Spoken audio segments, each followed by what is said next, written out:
So the balancing comes through Nabhi, and Nabhi looks after you and teaches you how to be. For example, now your left Nabhi is Gruha Lakshmi. Gruha Lakshmi is the deity of the household. But if you are too much outward tired, you are running a mad race. Say early in the morning you get up, read the newspapers, is against Sahaja Yoga again. Not to read newspapers in the morning time. You can read it in the night. But not in the morning. Because if you read it in the morning, you get upset. And for this spleen has to pour in more red blood corpuscles, and it becomes mad and crazy. On the contrary, in the morning, talk to your wife, talk to your children, look after your Gruha Lakshmi. The wife has to be also Gruha Lakshmi, as I told you. Then you have your food properly, sit down and eat properly. But no, just after that, upsetting that Nabhi, you jump into your car, taking your breakfast in your hand, eating on the way, honking at people, getting angry with them.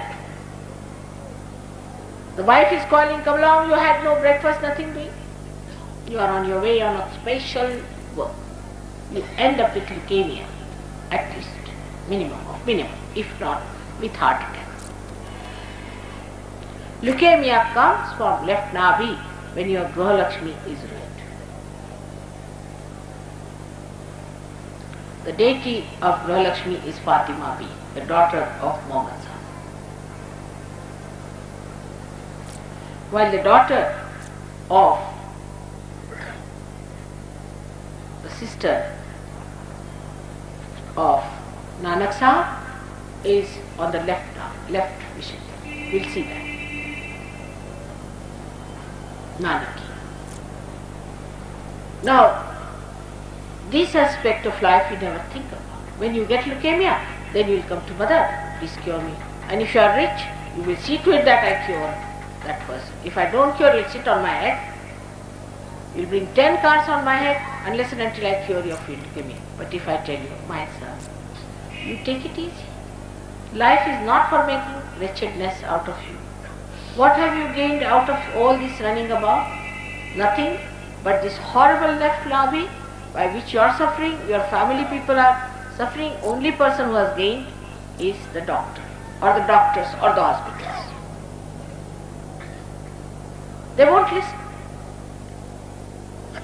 And you know, leukemia is such a fast developing disease of cancer that one can pass out within one month. Doctors will tell you, at the most you will live for 1 month, that's all. They will take all the money to give you this certificate. Very nicely. But why have that? Be patient with yourself, be kind to your Nabhi, look after your Gruha Lakshmi. All kinds of diseases of the stomach come from this imbalance, this way or that way. All these great gurus came on this earth to give us balance, to teach us balance and tell us, don't do this and don't do that, all the 10 commandments. But to us, these 10 commandments have no meaning. Now I'll touch a point which is very important today for you people to understand about non-vegetarianism and vegetarianism, because this subject I wanted to handle. Because if they are vegetarians, they can't bear to see that Mother says it doesn't matter if you are a non-vegetarian. Because it doesn't go against your awareness. It does not. But drinking does. Drinking does go against your awareness. But not eating meat or not eating meat. But one has to understand. Now somebody told me that in Gita it is written that those who eat meat are tamogunis. I am surprised at Gita itself, because Sri Krishna himself in the very beginning has told Arjuna that you should go all out to kill all these people. Even your relations kill human beings. Your relations and your guru also is to be killed. Because I have already killed. Nothing is going to be killed by you because they are already killed. And he gave so many explanations that it should not be done. But he said, no, I tell you, you have to go and kill. Surrender yourself to me and I tell you. So how did he preach this ahimsa? I just don't understand in Gita. Now this seems to be a new introduction that the people who eat are tamogunis. They are not. They are never. They are rajogunis. If you eat meat, you become rajogunis, not tamogunis. Tamogunis are the people who eat carbohydrates. We have seen it in Sajo. You have two types of diseases. One is lethargic organs and one is active organs. So those who are lethargic, having too much carbohydrates in them, and those who are overactive are having too much proteins in them. I mean, if you take proteins in the scientific way, will you become lethargic? I mean, ask any doctor. And then the doctor said Gita is all humbug because it doesn't understand what it is saying. And while you say like this that we must follow Gita, I think somebody has gone wrong there and has written something wrong in Gita. They have written in the Bible, they have written in every book. I'll tell you what they have written wrong in Bible later on when it comes to Christ. I think they just some people have put it there just wrong. Of course, if you eat too much meat, you get rajogunis. Then rajogunis become, as I have told you, right-sided people become very aggressive and they become ahankaris and they can harm. But the people who just eat grass can become lethargic, absolutely lethargic. They will have lethargic heart, if not active heart, they will also get heart attacks.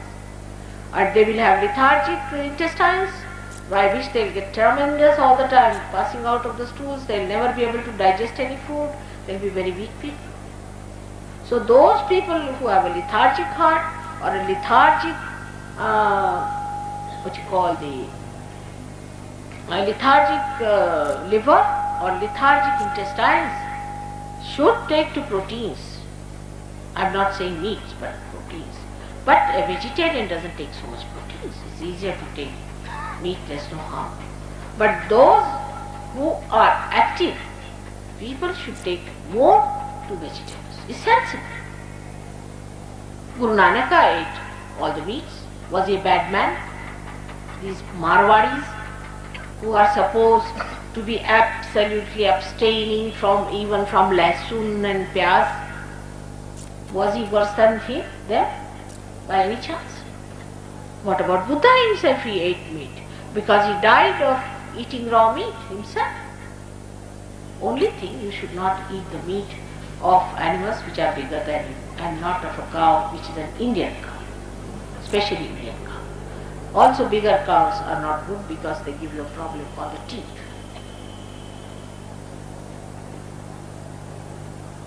But smaller animals, even when I read Jainism, they said that you must save the bullocks, the cows, and you must save other animals. But they never said you must save goats and you must save chickens, because Mahavira knew we cannot give realization to chickens. What is the use of saving chickens and mosquitoes and also bugs? Of course, they are doing like that. Some Jain people save bugs and put it on a human being, and they take the blood of those human beings and they are paid for it. It's absurd, but they do it. For them, bugs are more important than human beings. Billions and billions of bugs cannot make a human being. All these absurd ideas we have in this country. So when I say you have not to be a vegetarian or non-vegetarian, you have to see what you need and eat that.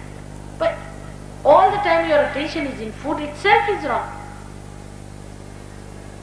So there is no good in you people getting into these problems of vegetarianism and non-vegetarian. Of course, in the Western country, people should take to vegetarian food. Not absolutely, but more than what they have. While the people who are in India, who are vegetarians, will have to later on take. Otherwise they'll have lethargic heart, I'll cure them once again, they will have problem. Then they will have to go for a bypass, save money there. You cannot. You will have lethargic intestines. Then you will have lethargic liver. You will have all kinds of what you call cirrhosis, or maybe on the hand you might get all kinds of rashes and things like that, allergies. All these problems will come. And then ultimately such people look so peaceful because you see they are like cabbages. Is they? Yeah. If somebody is like a cabbage, then how do you give him a realization? You can't give realization to cabbages, can you? We have to have here chivalrous people, brave people, warriors. We have to fight the evil forces. And what can these people who are cabbages going to do for it?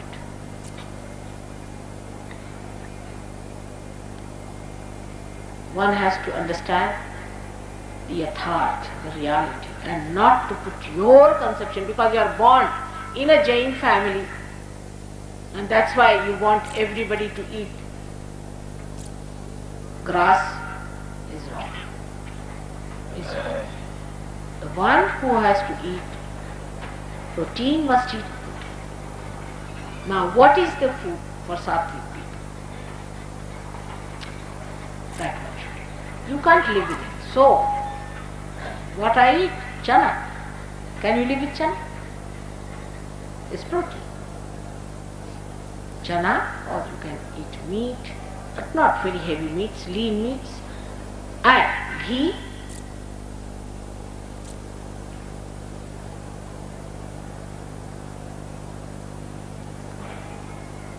And what I eat the most is honey. That's my food. Honey I eat, you know that. Honey I drink.